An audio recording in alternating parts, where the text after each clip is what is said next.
नमस्कार, स्वागत है आज के हमारे नए वीडियो में, जिसमें आज का टॉपिक है बेंथम हुकर क्लासिफिकेशन, या फिर इसको बोलते हैं हम नेचुरल क्लासिफिकेशन के नाम से जानते हैं। चूँकि इस जो क्लासिफिकेशन को बेंथम एंड हुकर नामक साइंटिस्ट ने दिया था, इसलिए इसको बेंथम हुकर क्लासिफिकेशन के नाम से जानते हैं। इसको नेचुरल क्लासिफिकेशन इसलिए भी कहते हैं क्योंकि इसमें जितना भी प्लांट्स के कैरेक्टर्स को लिया गया है, वास्तव में वो नेचुरल कैरेक्टर के बेस पे प्लांट का क्लासिफिकेशन किया गया है बेंथम एंड हुकर ने। इस नेक्स्ट स्लाइड में देखते हैं तो जॉर्ज बेंथम का जो पिक्चर है वो इस तरीके से दिखाई देता है, and sir Joseph Dalton Hooker का ये पिक्चर है आपके सामने स्क्रीन पे।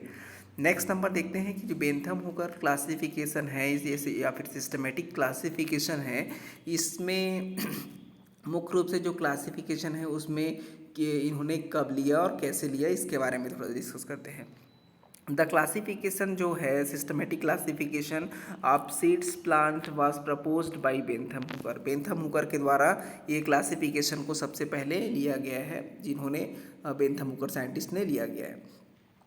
नेक्स्ट नंबर है, it is the most well developed natural classification systematic, it was published in 3 volume book. इन्होंने क्या किया, अपने द्वारा जो किए गए क्लासिफिकेशन है या नेचुरल क्लासिफिकेशन है, इसको 3 वॉल्यूम के बुक में इन्होंने ये पब्लिश करवाए, जिसका नाम था जेनेरा प्लांटेरम। इसका नाम क्या था? जेनेरा प्लांटेरम था इसका नाम, ठीक है। नेक्स्ट नंबर में है द डिस्क्राइबेड, इसमें जो अब इन्होंने जो बुक छपवाया है 3 वॉल्यूम का, जिसका नाम जेनेरा प्लांटेरम है, इसमें बहुत सारे स्पीसीज़, लगभग 97,205 स्पीसीज़ जो कि सीड प्लांटेड है, उसका समाहन किया गया। इसके अलावा इसमें 7,569 जेनेरास एवं 202 फैमिलीज़ को रखा गया, जिसका स्टार्टिंग इन्होंने रेननकुलेसी फैमिली को और ग्रेमिनेसी फैमिली तक लास्ट किया। स्टार्टिंग कहाँ से किया? रेननकुलेसी फैमिली में किया, और इसका अंतिम था उसको ग्रेमिनी फैमिली में रखा गया। इसमें सबसे पहले इसको प्रमुख 3 क्लासेस में डिवाइड किया गया। सबसे पहला जिसमें हम डाइकोटिलीडन को स्टडी करते हैं। तो डाइकोट प्लांट क्या होता है उसके बारे में देख लेते हैं। डाइकोट प्लांट क्या होती हैं? जनरली डाइकोट प्लांट ऐसे प्लांट होती हैं, जनरली सीड कोटेड प्लांट होते हैं। सीड कोट जिसमें पाई जाती है, इसको क्या बोलते हैं? सीड कोट प्लांट बोलते हैं, या फिर बोल सकते हैं हम सीड विथ 2 कोटलीडन, 2 कोटलीडन जिसमें होती है, इसको क्या बोलते हैं हम? सीड विथ कोटलीडन जिसमें पाया जाता है द्विबीजपत्री, इसको हिंदी में बोलते हैं। नेक्स्ट है फ्लावर वास पेंटामेरस। इसके फ्लावर कैसे होते हैं? जनरली पेंटामेरस होते हैं, है ना। पेंटामेरस मीन्स कि पेंटामेरस और टेट्रामेरस होते हैं। पेंटामेरस मीन्स कि इसमें 5 टाइप के 5 या फिर 4 इसमें इसके 5 सेपल्स एंड पेटल्स पाए जाते हैं पेंटामेरस, है ना। रेटिकुलेटेड जालिका व शिराविन्यास या फिर रेटिकुलेटेड वेनेशन इसमें देखने को मिलता है। नेक्स्ट स्लाइड में देखते हैं, इस जो डाइकोट प्लांट है, इसको मुख्य रूप से 3 क्लासेस में डिवाइड किया गया है, जिसमें सबसे पहला है पॉलीपेटली, ठीक है। पॉलीपेटली मीन्स होता है, पॉली का मतलब होता है फ्री, है ना। पेटली मीन्स होता है पेटल्स। जब किसी फ्लावर के पेटल्स फ्री होते हैं, उसको पॉलीपेटली बोलते हैं, इसमें ये बताया गया है। नेक्स्ट नंबर है पॉलीपेटली के अंदर कैसे डिस्टिंक्ट करते हैं? Sepals and petal distinct petals free, अभी बताया ना, जो पेटल्स होते हैं कैसे होते हैं? फ्री होती है। इसको 14 सीरीज में, 14 सीरीज में, 15 ऑर्डर्स में एवं 165 फैमिलीज में डिवाइड किया गया है, जिसमें जो 3 सीरीज़ है उसके सीरीज़ का नाम क्या क्या उसको देख लेते हैं। तो पहला है थैलेमिफ्लोरी, दूसरा डिसिफ्लोरी और तीसरा है कैल्सीफ्लोरी। थैलेमिफ्लोरी क्या होती है? फ्लावर इसमें कैसे होते हैं? हाइपोगाइनस कंडीशन में होती है। स्टेमेन्स बहुत सारे होते हैं। डिस्क होता है वो अपसेंट होता है। डिस्क कैसे होते हैं? अपसेंट होता है। इसमें 6 ऑर्डर्स होती है, जिसमें पहला ऑर्डर है रेनेल्स, दूसरा पेराइटेल्स, तीसरा पॉलीगेनियल्स, चौथा कैरियोफिलेनी, गट्टीफरेल्स और मार्वेल्स। इस तरीके से ये पूरे 6 ऑर्डर होते हैं थैलेडोफ्लोरी के अंदर। सेम वैसे ही डिसिफ्लोरी के अंतर्गत होती है। इसमें फ्लावर जो होते हैं हाइपोगाइनस कंडीशन में होता है। डिस्क इसमें प्रेजेंट होता है बिलो द ओवरी। ओवरी के नीचे में क्या प्रेजेंट होता है? डिस्क प्रेजेंट होता है। इसके अंतर्गत 4 ऑर्डर होती है, 4 ऑर्डर हैं, जिसमें से पहला जो ऑर्डर है जिसमें जेरानियल्स ना, दूसरा होता है और ओलिकेल्स, तीसरा होता है सिलेंट्रेल्स, चौथा होता है स्पेंडियल्स। तो इस तरीके से इसमें प्रमुख 4 ऑर्डर को रखा गया है। नेक्स्ट होता है कैरियोफिलेनी, है ना। नेक्स्ट होता है कैल्सीफ्लोरी, है ना, कैल्सीफ्लोरी। अब कैल्सीफ्लोरी क्या होता है? फ्लावर इज ए पेरीगाइनस और इपिगाइनस कंडीशन। इसमें फ्लावर कैसे होते हैं? पेरीगाइनस और इपिगाइनस कंडीशन में होता है। इसके अंतर्गत 5 ऑर्डर होते हैं, रोजेल्स, मिरिटेल्स, पैसिफोरियल्स, फाइकोइडेल्स एंड अम्बेल्स। इस तरीके से इसमें टोटल 5 ऑर्डर रखा गया है। नेक्स्ट क्लास देखते हैं। नेक्स्ट क्लास का नाम है गैमोपेटेली। गैमोपेटेली में मीन्स, गैमो मीन्स होता है जुड़ा हुआ, पेटेली मीन्स पेटल्स, है ना, इस पेटल्स, है ना, या फिर सेपल्स भी हो सकता है। गैमो मीन्स क्या बोले? जुड़ा हुआ। मतलब कि इसमें जो इसके अंतर्गत आने वाले जो फ्लावर, जितने भी फ्लावर होंगे जिसमें सेपल्स एंड पेटल्स होगा, या फिर बोल सकते हैं कि सेपल्स एंड पेटल्स के ग्रुप होंगे, कैलिक्स एंड कोरोला होगा, वो कैसे होंगे? फ्यूज्ड होंगे। सेपल्स एंड पेटल्स कैसा होगा? फ्यूज्ड होगा, जुड़ा हुआ रहेगा। इसके अंतर्गत 3 सीरीज है। सबसे पहला सीरीज इन्फेरी, दूसरा हेट्रोमेरी, तीसरा बाइकार्पेटी। अब इन्फेरी जो होता है, इसमें नाम से स्पष्ट है ओवरी कैसा होगा? इन्फीरियर होगा। नाम से स्पष्ट है, इन्फेरी मतलब ओवरी इन्फीरियर। इसके अंतर्गत 3 ऑर्डर हैं, रूबियल्स, एस्टेरेल्स और कंपोनेल्स, है ना। अब नेक्स्ट नंबर देखते हैं हेट्रोमेरी। हेट्रोमेरी क्या होता है? हेट्रोमेरी मतलब कि नाम से स्पष्ट है कि अलग अलग रूरल क्रम में रहेगा। कोई भी ओवरियन स्टेमेंस होंगे, जैसे इसमें कैसे है, ओवरी कैसे होते हैं? सुपीरियर होती है, स्टेमेंस इज और 2, है ना, 2 चक्र में होते हैं। इसमें स्टेमेंस कैसे होते हैं? जनरली 2 चक्र में होती है ना, 2 चक्र में होगा।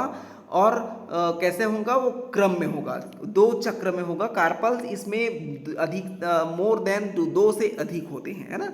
इसके अंतर्गत 3 ऑर्डर होती है, एरिकेल्स, परमिनियल्स और इबेनियल्स। ये 3 इसके अंतर्गत आते हैं और 3 ऑर्डर आती है हेट्रोमेरी के अंतर्गत।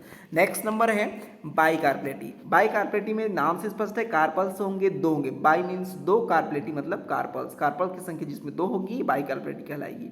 इसमें क्या है? ओवरी सुपीरियर होते हैं इसमें, है ना। ओवरी कैसा होता है? सुपीरियर होता है। स्टेमेंस होते हैं और स्टेमेंस इज वन रोल। इसमें जो स्टेमेंस होती है जनरली एक ही क्रम में लगा होता है और कार्पल्स इसमें 2 होते हैं। इसके अंतर्गत प्रमुख 4 ऑर्डर हैं, 4 ऑर्डर को रखा गया है ना। जिसमें सबसे पहला है जेनेटियल्स, दूसरा पॉलीमोनियल्स, तीसरा पर्सोनेल्स और चौथा है लेमियल्स। ठीक है, तो इस तरीके से इसमें पूरे 4 ऑर्डर को रखा गया है। नेक्स्ट नंबर है, तीसरा क्लास आता है मोनोक्लेमाइडी। मोनोक्लेमाइडी जो होती है इसके अंतर्गत पूरे प्रमुख रूप से 8 सीरीज में इसको डिवाइड किया गया है। अब मोनोक्लेमाइडी क्या होता है उसको देख लेते हैं। तो मोनोक्लेमाइडी जो होती है मुख्य रूप से इसमें फ्लावर होता है, एपेटलस होता है, पेरियंथ होती है। पेरियंथ मीन्स कि जब हम कैलिक्स, कोरोला को या सेपल्स एंड पेटल्स को डिस्टिंक्ट नहीं कर पाते या पहचान नहीं कर पाते, उस कंडीशन में उसको पेरियंथ कहा जाता है ना। नेक्स्ट नंबर में है lacking of present not differentiated into sepals and petal, है ना। जिसको हम डिफ्रेंशिएटेड नहीं कर पाएंगे इसको क्या बोलेंगे हम? पेरियंथ कहेंगे, है ना। नेक्स्ट इसको 8 सीरीज में, 8 सीरीज का नाम क्या क्या है उसको देख लेते हैं। तो 8 सीरीज में सबसे पहला होता है कर्विम्ब्रेई। इसमें क्या होता है? इम्ब्रियो जो होते हैं मुख्य रूप से क्वाइल्ड होता है, ओवली यूजुअली 1 होते हैं, एक ही इसमें ओव्यूल्स प्रेजेंट होता है। दूसरा है मल्टीओलिटी। मल्टीओलिटी एक्वेटिक मतलब कि मल्टीओलिटी एक्वेटिक मतलब कि ये एक ऐसा प्लांट होगा, जनरली एक्वेटिक प्लांट होंगे जिसमें ओव्यूल्स होगा वो बहुत सारे। मल्टी मीन्स बहुत सारे, ओव्यूलिटी मतलब ओव्यूल और एक्वेटिक मतलब एक्वेटिक प्लांट। नेक्स्ट नंबर है मल्टीओलिट टेरेस्ट्रियल। ये भी वैसे ही है बट ये कैसा है? टेरेस्ट्रियल प्लांट होते हैं। उसके बाद नेक्स्ट नंबर है माइक्रो इम्ब्रियो। माइक्रो इम्ब्रियो में क्या होता है? जो इम्ब्रियो होते हैं बहुत ही माइक्रो होते हैं। यहाँ पर मिसप्रिंट हो चुका है, सो ध्यान सुधार लेंगे, है ना। नेक्स्ट नंबर है डेफनेल्स। डेफिनेल्स में जनरली कार्पल्स की संख्या 1 होती है और ओव्यूल्स भी इसमें 1 होते हैं। नेक्स्ट नंबर है एक्लेमाइडोस्पोरी। एक्लेमाइडोस्पोरी में क्या होता है, ओवरी इन्फीरियर होता है, जनरली यूनिलॉक्यूलर होता है, मतलब कि लॉक्यूल कैसे होते हैं, एक ही होता है और ओव्यूल की संख्या 1 से 3 तक हो सकती है। नेक्स्ट पॉइंट है यूनिसेक्सुअल्स, है ना। नेक्स्ट यूनिसेक्सुअल में जनरली यूनी मतलब होता है एक, सेक्सुअल मतलब सेक्स गैमेट्स। जब किसी फ्लावर में सेक्स गैमेट की संख्या 1 होगा, फ्लावर यूनिसेक्सुअल कहलाएगी और जिस उसके अंतर्गत आने वाले जो फ्लावर होंगे उसको यूनिसेक्सुअल ऑर्डर में रखा गया है, सीरीज में रखा गया है ना। नेक्स्ट नंबर है ऑर्डिनेल्स एनामोली। ऑर्डिनेल्स एनामोली का मतलब होता है इसमें रिलेशनशिप होते हैं, अनसर्टन की प्रक्रिया देखने को मिलती है। नेक्स्ट नंबर है, नेक्स्ट क्लास है जिम्नोस्पर्मी। अब जिम्नोस्पर्मी को जिसको हम बोल सकते हैं कि नग्न बीजीय पौधे भी बोलते हैं। नग्न बीजीय इसलिए बोलते हैं क्योंकि इसमें बीज होते हैं बहुत ही नेकेड होते हैं और इसके जनरली इसके सीड के चारों ओर सीड कोट होता है, वो नहीं पाया जाता, विदाउट सीड कोट वाले होते हैं। जनरली इसके अंतर्गत जो जिम्नोस्पर्म के अंतर्गत 3 ऑर्डर को रखा गया है, 44 जेनेरस एंड 415 जो स्पीसीज रखी गई है। इसको प्रमुख 3 भागों में या फिर 3 क्लासेस में डिवाइड किया गया है। सबसे पहला क्लास है जिनेटेल्स, है ना, जिनेटेल्स, और दूसरा है साइकेडेल्स, तीसरा है कोनिफरेल्स। इस तरीके से इसको प्रमुख 3 भागों में बांटा गया है जिम्नोस्पर्म को। नेक्स्ट है तीसरा क्लास है मोनोकॉटलीडन। मोनोकॉटलीडन मतलब कि एक बीजपत्री पौधे मतलब जिसमें बीजपत्र की संख्या कितनी होगी, 1 होगा, उसको हम मोनोकॉटलीडन या फिर एक बीजपत्री बोलेंगे। अब इसमें सबसे पहले क्या है, इसमें फ्लावर कैसे होते हैं, ट्राइमेरस होते हैं, मतलब कि इसमें सेपल्स पेटल्स होगा वो कैसा होगा, 3 होंगे, 3 की संख्या में होगी, उसको क्या बोलेंगे, ट्राइमेरस बोलेंगे। और वैसे ही हम डाइकॉट को क्या ऐसा था, वो टेट्रामेरस और पेंट्रामेरस थे, मतलब कि इसमें सेपल्स पेटल्स की संख्या कैसे होंगे, उसमें 5 की संख्या में रहेंगे, है ना। वेनेशन की बात करते हैं तो मोनोकॉटलीडन जो होती है उसमें पैरेलल वेनेशन होती है या फिर समांतर शिराविन्यास देखने को मिलता है। इसके अंतर्गत पूरे इसको 7 सीरीज में बांटा गया है इसको भी। तो इसमें पहला सीरीज है माइक्रोस्पर्मी। माइक्रोस्पर्मी में क्या होता है, जनरली ओवरी होती है, जनरली इंफीरियर होते हैं और सीड्स होती है, बहुत सारे होते हैं। माइक्रो मीन्स छोटे, है ना, छोटे छोटे सीड्स के फॉर्म में होगी मोनोकॉटलीडन, है ना, इतना ज़्यादा बड़ा नहीं होगा डाइकॉट की तुलना में। अब नेक्स्ट नंबर है एपिगाइनी। एपिगाइनी में क्या होती है, ओवरी इन्फीरियर होती है, इसमें सीड कैसे होते हैं, थोड़ा सा लार्ज होती है। नेक्स्ट है कोरोनेरी। कोरोनेरी में क्या होती है, ओवरीज इसमें भी सुपीरियर होते हैं, कार्पल्स अनटाइड होते हैं, पेरियंथ कलर होती है, इसका कलर पेरियंथ होती है, मतलब कि इसमें सेपल्स एंड पेटल्स को पहचान नहीं कर पाएंगे इसके अंतर्गत आने वाले प्लांट में। नेक्स्ट है कैलिसिनी। कैलिसिनी में ओवरी कैसी होती है, सुपीरियर होती है, कार्पल्स अनटाइड होती है, पेरियंथ एंड ग्रीन कलर के होते हैं। नेक्स्ट नंबर है न्यूडीफ्लोरी। न्यूडीफ्लोरी में ओवरी सुपीरियर होते हैं, इसमें भी पेरियंथ होता है, पेरियंथ अब्सेंट होती है, मतलब कि इसमें पहचान कर सकते हैं। एपोकार्पी। एपोकार्पी में क्या होता है, ओवरी सुपीरियर होती है, कार्पल्स मोर देन 1 होते हैं और वो कैसे होते हैं, फ्री होते हैं। Next number ग्लूमेसी family. ग्लूमेसी सीरीज में ग्लूमेसी फैमिली आती है, उसमें जो प्लांट होते हैं उसके कैरेक्टर कैसे हैं, ओवरी इसमें भी सुपीरियर होगा, पेरियंथ होगा, है ना, पेरियंथ होगा और वो कैसा होगा, रेडियस टाइप का होगा, ज़्यादा डेवलप नहीं होगा। फ्लावर होगी उसका इनक्लोज्ड इन ग्लूम। ग्लूम के अंदर कैसे होते हैं, वो आप कंप्लीट रूप से बंद होते हैं। अब इसके बाद हम देखते हैं जो बेंथम हुकर जो क्लासिफिकेशन है इसका मेरिट्स या फिर बोल सकते हैं कि गुण क्या क्या है ना। तो सबसे पहला गुण ये है कि इन्होंने अपने जो क्लासिफिकेशन है उसमें सबसे पहले जो प्लांट का सिलेक्शन किया, वो प्लांट का सिलेक्शन उसके नेचुरल कैरेक्टर्स के बेस पे लिया। ये सबसे बड़ा या फिर बोल सकते हैं कि सबसे अच्छा मेरिट्स है या फिर गुण है, सबसे बेस्ट गुण माना जाता है इसको, है ना। Each plant has been described इधर फ्रॉम द एक्चुअल स्पेसिमेन और प्रिजर्व्ड हर्बेरियम सीड्स, है ना। इसका जो क्लासिफिकेशन है इसी के अकॉर्डिंग क्या किया गया है, हार्बेरियम को बनाया गया है, हार्बेरियम को बनाया गया, हार्बेरियम सीड्स बनाया गया है। सो दैट्स द डिस्क्रिप्शन और detailed as well as quite accurate. इसके द्वारा जो क्लासिफिकेशन है वो मुख्य रूप से हार्बेरियम के सीड के अकॉर्डिंग, या फिर बोल सकते हैं कि इसके जो क्लासिफिकेशन के अकॉर्डिंग ही हम हार्बेरियम सीड्स को तैयार करते हैं, और वो जो कैसा होता है, एक्यूरेट होता है, क्योंकि इसका जो क्लासिफिकेशन है वो नेचुरल क्लासिफिकेशन के या फिर नेचुरल कैरेक्टर के आधार पर है। नेक्स्ट नंबर है the system is highly practical and is usually to student to systematic botany for easy identification of species. इसका जो क्लासिफिकेशन है या फिर बोल सकते हैं कि इसका जो सिस्टमैटिक क्लासिफिकेशन है या आइडेंटिफिकेशन की प्रोसेस है, जिसके द्वारा आइडेंटिफिकेशन की प्रोसेस के माध्यम से इन्होंने क्लासिफिकेशन किया, जो एक बॉटनिस्ट के लिए या फिर बॉटनी के जो पढ़ने वाले स्टूडेंट के लिए काफ़ी ज़्यादा हेल्पफुल होता है। नेक्स्ट नंबर होता है the flora described geographical distribution, है ना, geographical distribution species and genera. इसने जो क्लासिफिकेशन किया वो मुख्य रूप से जियोग्राफिकल डिस्ट्रीब्यूशन के आधार पर और उसके कैरेक्टर के आधार पर इन्होंने अपने क्लासिफिकेशन को प्रदर्शित किया। नेक्स्ट है द जेनेटिक डिस्क्रिप्शन और complete accurate the based on direct observation. इन्होंने क्या किया, अपना जो क्लासिफिकेशन किया उसको कंप्लीट रूप से एक्यूरेट फॉर्म में देख कर ही किया। नेक्स्ट मेरिट की बात करते हैं, तो नेक्स्ट मेरिट ये है कि इसमें larger genera have been divided into subgenera, जिसमें जेनेरा है उसको छोटे छोटे जेनेरास में, फैमिली है उसको सब फैमिली में, है ना, ऑर्डर है उसको सब ऑर्डर में, इस तरीके से इसको डिवाइड किया। नेक्स्ट नंबर है dicot begin with the order ranales which are now universally considered as to the more primitive angiosperm. इसमें क्या किया गया, जो रेनेल्स ऑर्डर है इसको सबसे ज़्यादा एडवांस मानते हुए प्रिमिटिव के पहले रखा।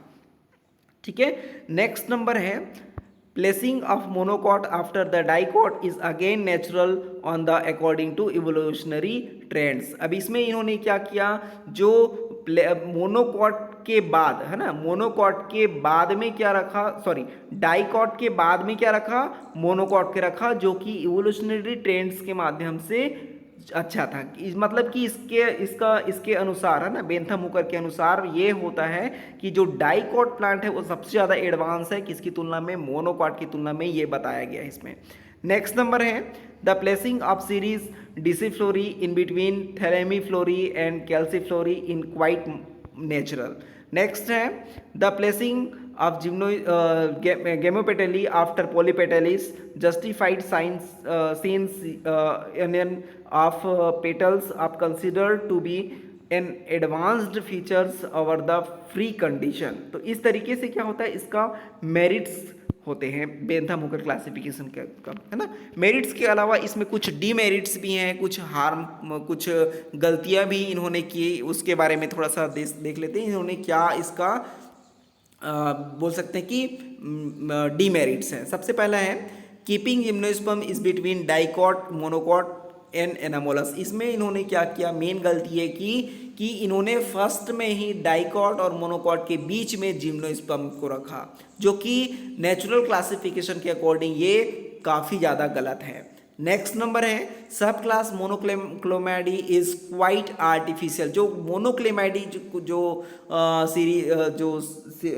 है, मोनोक्लेमाइडी में जो क्लासिफिकेशन किया गया है, इसमें इन्होंने जो कैरेक्टर्स लिए, ये मुख्य रूप से कैसा कैरेक्टर था, वो मुख्य रूप से आर्टिफिशियल कैरेक्टर्स को लिया, वो यहाँ पर काफ़ी ज़्यादा गलत साबित होता है।